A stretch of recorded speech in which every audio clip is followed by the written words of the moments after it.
There are many types of character in both fiction and in real life that would be awful to be reborn. My name is Skylar But to White-Yo. me, there's one certain type of character that I would personally hate to be reborn as. And it just might be a bit of a hot take. Let's take Mike Tyson, the former heavyweight champ and a notoriously feared man in his own regard. 50 wins, 44 KOs, and the youngest heavyweight champ at just the age of 20 years old. But Mike wasn't just an athlete, he was a true predator. Most people my age and above will know that the sort of terrifying aura that Mike Tyson managed to conjure is truly something that's one of a kind. Even to this day, kids nowadays had clowned him after his loss to Jake Paul. But back in his prime, Mike was truly a force of nature. Not that I was even alive to witness it, but you see, it wasn't that people necessarily respected his ability in the same way that people revered, admired, and humbled themselves around a character like Muhammad Ali. No, with Mike, his rough exterior and fearsome nature simply forced people into submission, whether they liked it or not. Interacting with him feels like navigating a minefield. You're one wrong word away from detonation. And if you watch his interviews, you know exactly what I mean. The interviewer gives the same vibe as a nursery teacher who panders and tiptoes around a bad, mean kid who'll throw their toys out of the pram the second they get upset. But the interview doesn't just pander out of politeness. With Mike, the interviews feel the potential for violence. The vibe is just so uncomfortable, and a lot of these clips are just very hard watches. You can sense the fear through the screen, and to be honest, I don't blame them at all. Most reporters just aren't used to being around aura like that. They don't know how to handle themselves. I mean, maybe an ultra feared and unstable guy like Mike Tyson probably isn't the best sort of character to get on your podcast to interview, but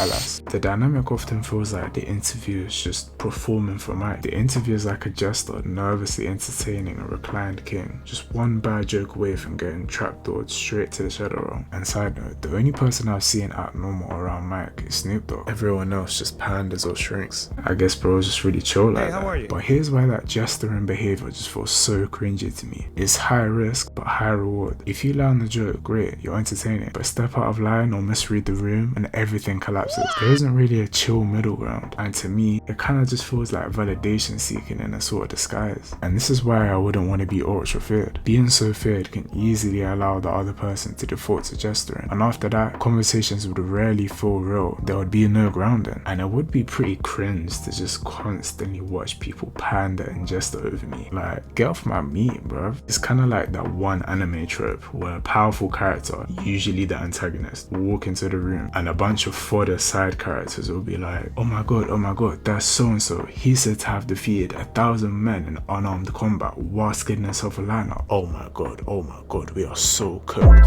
Whilst their jaws comically drop to the ground and their eyes roll to the back of their heads. And if they actually have to talk to the antagonist, they're simply just L-Riz. They can't speak properly, stutter like crazy, and eventually just fold like a deck chair.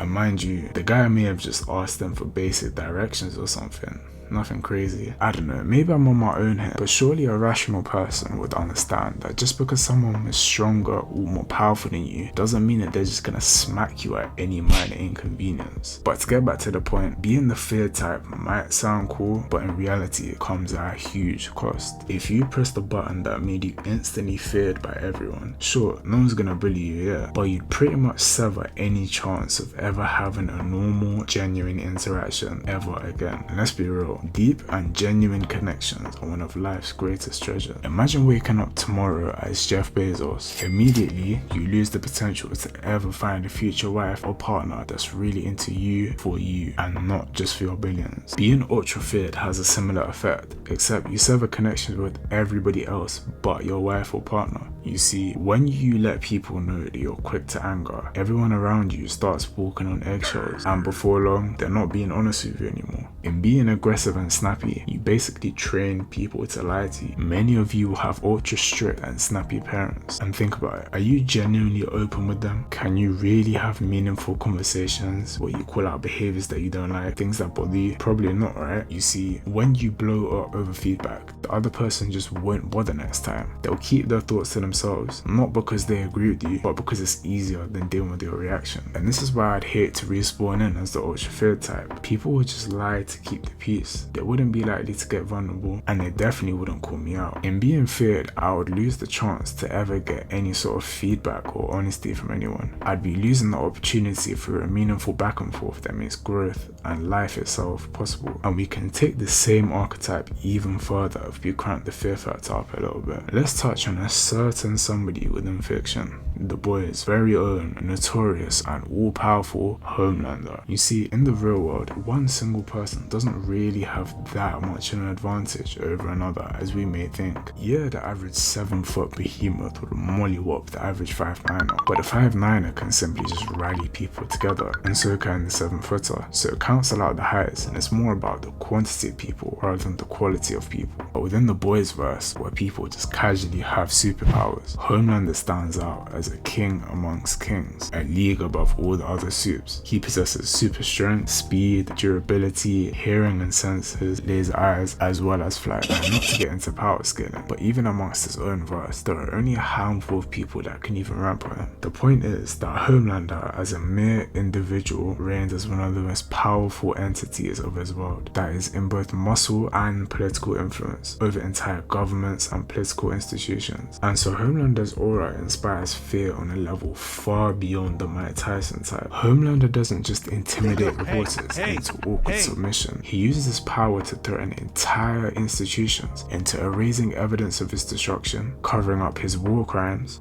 and bending international law like it's wet clay. The fear of Homelander's retaliation puts global powers at a standstill. But regardless, if you've watched The Boys, you've seen how his power and experiences had malformed him before he even got a chance to live a normal life. We are shown that being born with power leagues above the rest without any effort can easily develop into narcissism, apathy, and eventually megalomania. Oh, and murder, of course. So I guess the saving grace of someone like Mike Tyson is that he earned his power. Homelander is a lab-grown god. There just aren't many people out there that could relate to his specific struggles. And so when every little detail about you is completely foreign to others, or even just slightly off, when others feel uneasy and can't relate to you, it becomes very easy to be disconnected from humanity. So not only does the Homelander type suffer from the same quality of life negatives as the Tyson type, being that they both scare people into fakeness and appeasement, but the sort of no effort power alongside a completely alien-like life and childhood that Homelander has had leads him to suffer in a more existential way. Homelander lives quite an empty existence to the point where it's not very clear what he actually stands for or even wants. I mean, yeah, you could say that Homelander wants a parental sort of validation, worship from his fans, and absolute control, but to me, they just seem like symptoms caused by the empty existence that he's been cursed with. It seemed for a point in time that Homelander was all about the mummy milk until something hurt his feelings and he threw that out the window and was on to the next shining light.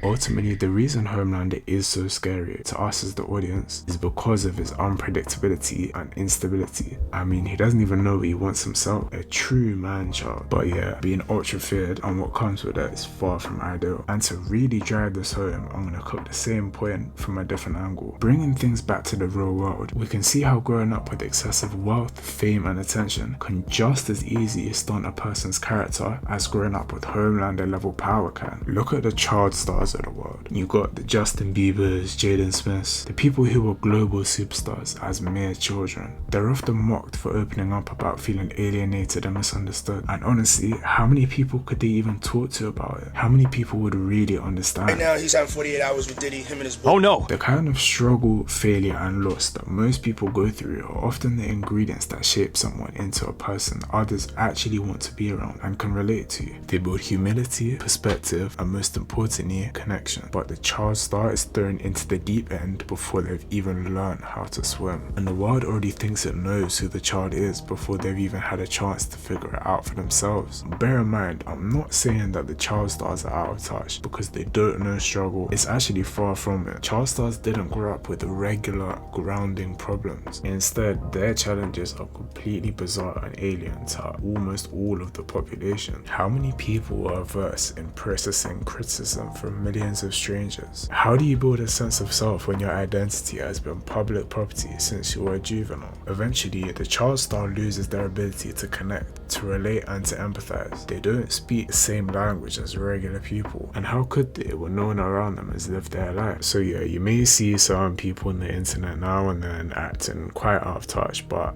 try and cut them some slack. If you're British, you'll know that strangers will default to talking about the weather, work, or maybe even their partner as go-to small talk. Why? Because the first human instinct when navigating a potential connection is to find common ground, shared struggle, and without a shared experience, you'll tend to drift. You end up isolated but at the top, famous but out of touch, all powerful but not grounded. And that's the core of it really. Whether it's an unnaturally intense power and fear-inspiring aura like Homelander, or the blinding spotlight of Bieber level fame, when you skip the human journey, you lose the human part of yourself. And that, ironically, becomes the greatest struggle of all. Not suffering, not hardship, but the quiet creeping weight of never truly earning your place in the world, and the lack of meaning that shadows it. In being ultra fit or having uber famous child status, you remove yourself from the realm that other people experience day-to-day life in. You see, these people might look untouchable, captivating, and super accomplished, but on the inside, they are unanchored, living in a completely different elo with no other players online. It's almost like they have everything